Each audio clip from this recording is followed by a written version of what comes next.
Unconventional warfare. Should Confederates have pursued wide-scale guerrilla resistance?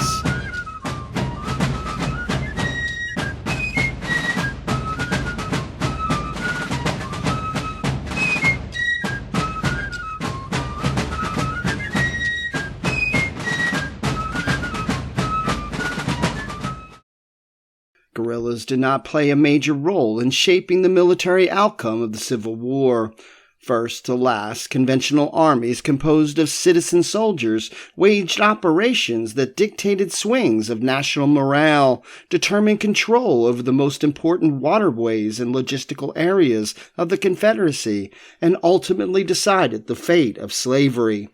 Of the more than 3 million men who served, the overwhelming majority fought in regular units commanded by a duly appointed officer. The outcome of the 7 Days Battle, which brought Robert E. Lee to the fore and did much to place emancipation on the table for the United States, had more to do with how long the war lasted than all guerrilla activities during the entire conflict combined.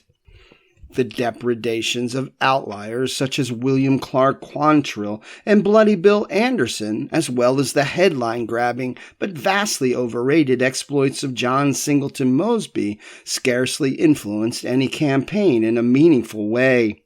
Expanding the definition of guerrilla to include officers such as John Hunt Morgan, as sometimes happens, does not change the picture. This is not to say that the guerrilla activity should be ignored. The few thousand genuine guerrillas contributed to chaotic social conditions in a number of places, most obviously in parts of Missouri and areas radiating out from the spine of the Appalachian Mountains. Civilians suffered amid an escalating drama of brutality, reprisals, and freebooting lawlessness. The Confederacy sought to manage its guerrilla problem with the Partisan Ranger Act of April of 1862, only to repeal it less than 2 years later as irregular groups proved resistance to any type of discipline. Early guerrilla activity in Missouri also helped inspire Francis Lieber's attempt to codify the rules of war, signed by President Lincoln and issued as General Order No. 100 in April of 1863. General Henry Halleck called upon me after a correspondence with him to write a pamphlet on guerrillas. Lieber wrote to Charles Sumner in May of 1863, which I did at last. I wrote to Halleck that he ought to issue a code of the law of nations so far as it relates to the armies in the field. I was approached, and here is the thing.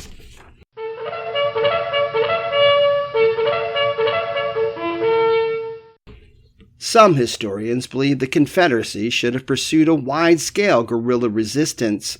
They argue that the Confederate manpower within this context would have lasted almost indefinitely, that the Northern public lacked the commitment to suppress dedicated guerrillas, that the Confederacy could have relinquished considerable territory without materially damaging its cause, and that the Revolutionary War demonstrated how a guerrilla conflict for national liberation could succeed. If subjected to the realities confronting the Confederacy, however, a guerrilla-based war of liberation seems a dated pipe dream. Such a policy would have required Confederates to reject their obvious military leaders.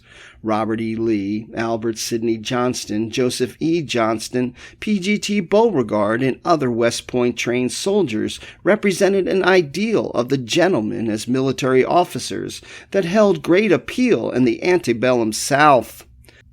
Considering antebellum efforts to replicate West Point at the Virginia Military Institute, the Military College of South Carolina, and elsewhere, it is inconceivable that Confederates would have shunned prominent West Pointers in favor of some unknown men who would command small bands of partisans.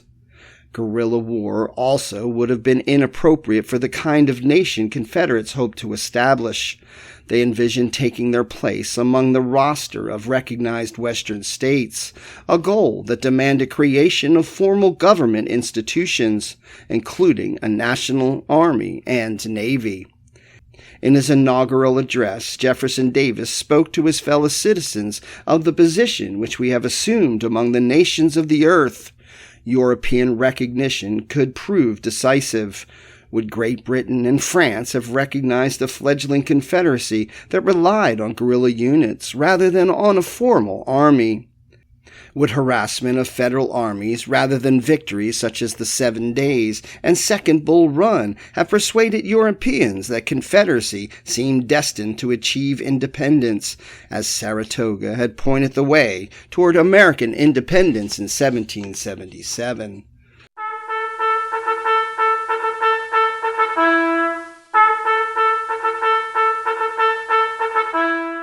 Supporters of the guerrilla option often cite the American Revolution as a precedent, but emphasize the wrong dimension of that earlier struggle. Although partisans such as Thomas Sumter and Francis Marion earned success in the Revolution, Confederates looked for their models to George Washington, who always placed the broad interest of the nascent nation above local needs, and the Confederate Army, which loomed large in the memory of Saratoga, Yorktown, and other benchmark military events.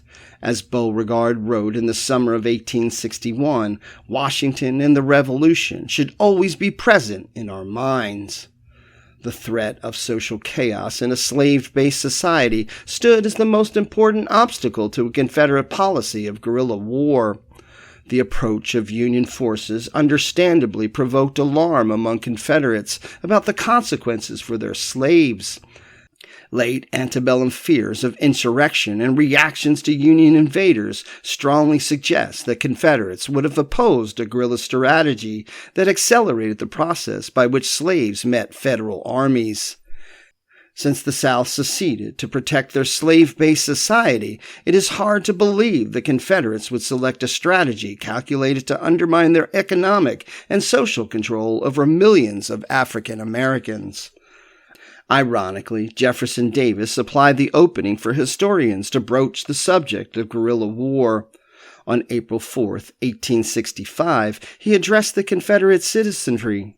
We have now entered upon a new phase of a struggle, because the fall of Richmond rendered our army free to move from point to point and strike in detail the detachments and garrisons of the enemy, operating in the interior of our own country, where supplies are more accessible and where the foe will be far removed from his own base and cut off from succor in case of reverse. For many historians, it seemed Davis belatedly recognized the merits of a guerrilla strategy, often overlooked in his explicit mention of our army, by which he meant Lee and the Army of Northern Virginia. Davis envisioned not a people's war, but an unleashed Lee taking the offensive against whatever pieces of the Federal Army he could find. So what are your thoughts? Guerrilla warfare? Yes or no? Let me know in the comments. It's your history. Learn it, know it, love it. Like and follow so you don't miss any of the exciting episodes from Mad Hatter's Civil War history.